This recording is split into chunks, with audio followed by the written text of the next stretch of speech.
Hi, പുതിയൊരു വീഡിയോയിലേക്ക് സ്വാഗതം. ഇവിടെയും ഹൈറച്ചിനെ കുറിച്ച് തന്നെയാണ്. അപ്പം ഞാൻ ആകെ കൺഫ്യൂഷനിലാണ്.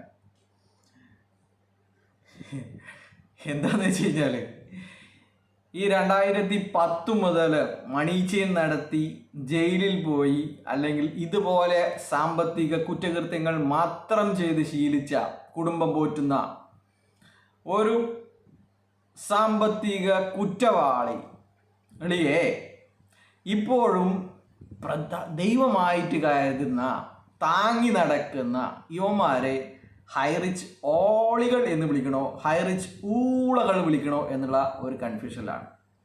എൻ്റെ കഴിഞ്ഞ വീഡിയോയിൽ ഞാൻ പറഞ്ഞിട്ടുണ്ടായിരുന്നു പ്രതാപിൻ്റെ ജാമ്യം പിന്നെ മറ്റൊരു വലിയ ഒരു നീട്ടി എന്ന് പറഞ്ഞപ്പോൾ കഴിഞ്ഞ മുന്നോട്ടുള്ള നടപടികൾ എല്ലാ കാര്യങ്ങളും അവരാണ് ചെയ്യുന്നത്. എല്ലാ കാര്യങ്ങളും മുന്നോട്ടുള്ള നടപടികൾ അഡ്മിന്മാരാണ്, കേസിനെ പൊക്കിക്കൊണ്ട് നടക്കുന്നതും അവരാണ്, ഇതിൻ്റെ എല്ലാ കാര്യങ്ങളും ചെയ്യുന്നത്.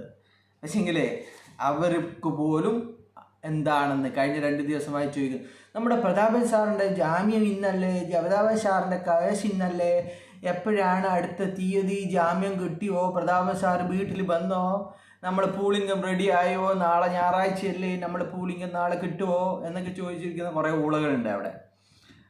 അപ്പോൾ ഞാൻ കഴിഞ്ഞ വീഡിയോ ഇട്ടത് എനിക്കൊന്നും അറിയാതെ ഇട്ടതാണ്, അവൻ വെറും തള്ളലാണ് എന്ന് പറയുന്നതാണ്. നമ്മുടെ സുനിലേട്ടൻ പറഞ്ഞ പോലെ, സുനിലേട്ടൻ കഴിഞ്ഞ ദിവസം സുനിലേട്ടൻ ഒരു കാര്യം പറഞ്ഞിട്ടുണ്ടായിരുന്നു.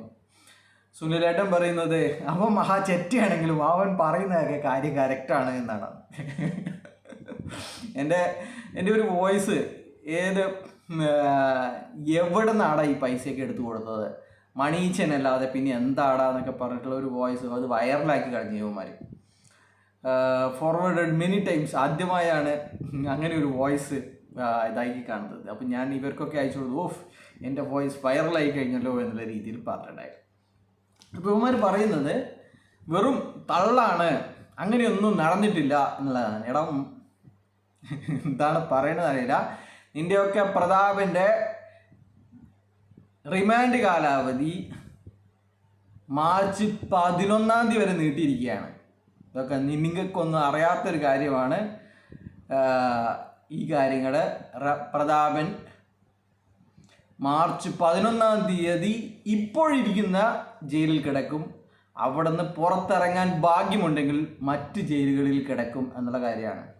എല്ലാ കേസുകളിലും 65ഓളം കേസുകളിൽ ജാമ്യമെടുക്കാൻ വേണ്ടി നടക്കേണ്ടി വരും എന്നുള്ളതാണ് ഈ സാമ്പത്തിക കുറ്റവാളിയുടെ അവസ്ഥ. കഴിഞ്ഞ ദിവസം ഇവരുടെ കുറേ ആൾക്കാർ, ലീഡർമാരൊക്കെ പ്രതാപനെ ജയിലിൽ കാണാൻ പോയിരുന്നു.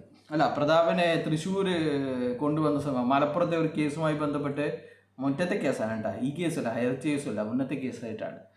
അപ്പോൾ പ്രതാപൻ മുന്നിലേക്ക് വന്നിട്ടും പ്രതാപനെ പിന്നെ പോലീസിൻ്റെ അകമ്പടിയോടുകൂടി മുന്നിലേക്ക് വന്നിട്ട് ഇവർക്ക് മനസ്സിലാകുന്നില്ല ഇത് പ്രതാപനാണോ, ഇത് പ്രതാപൻ്റെ ഏതൊരു ചെറിയൊരു കട്ടുണ്ടല്ലോ എന്നൊക്കെയാണ് പറയുന്നത്. പ്രതാപനെ തിരിച്ചറിയാൻ പറ്റാത്ത വിധം അവൻ മാറിയിരിക്കുന്നു എന്നുള്ളതാണ്. 7 മാസത്തെ ജയിൽവാസം അവനെ അങ്ങനെ മാറ്റിയിരിക്കുന്നു എന്നുള്ളതാണ്. ഒരുപാട് കുടുംബങ്ങളെ വഴിയാതരമാക്കിയിട്ട് കഴിഞ്ഞ ദിവസം അമ്പിളി ജ്യൂസ് പറ്റിച്ച 2 വൃദ്ധ ദമ്പതിമാരുടെ അവസ്ഥ നമ്മൾ കണ്ടു. അപ്പോൾ ഇങ്ങനെയൊന്നും പറ്റിക്കരുത് എന്നുള്ളതാണ്. എത്ര ആൾക്കാരെയാണ്, വിജീഷിനെ പോലെയുള്ള ആൾക്കാർ എത്ര സ്ത്രീകളെയാണ് പറ്റിച്ചിരിക്കുന്നത്. അവർക്ക് ഇല്ലാത്ത വാഗ്ദാനങ്ങൾ കൊടുത്തിട്ട് കോഴിക്കോടൊക്കെയുള്ള സ്ത്രീകൾ വിജീഷിനെതിരെ നീങ്ങുന്നു എന്നുള്ള കാര്യങ്ങൾ കൂടി ഈ കൂട്ടത്തിൽ പറയുകയാണ്. പൈസ വേണ്ടുന്നവർ നടപടികളുമായിട്ട് മുന്നോട്ട് പോവുക, അല്ലെങ്കിൽ ഇതൊക്കെ മറന്നു കളയുക എന്നാണ് പറയാനുള്ളത്. ബൈ.